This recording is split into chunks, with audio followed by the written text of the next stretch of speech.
Jo, jo.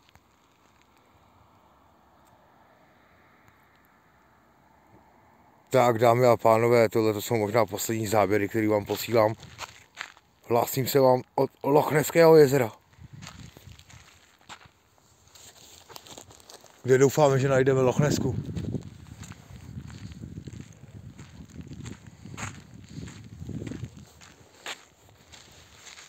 Ano, dámy a pánové, tady, vy to asi nevidíte, ale tady odpočívala Lochneska.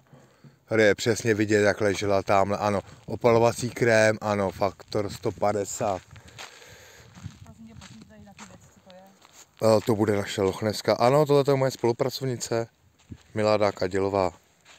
Milado, pozdrav. Zdar. No, dobře. Měl jsem rohlík. Já bych chtěla ty cigarety podat a rozsvítit na ty věci. A mě si udělal se sádlem.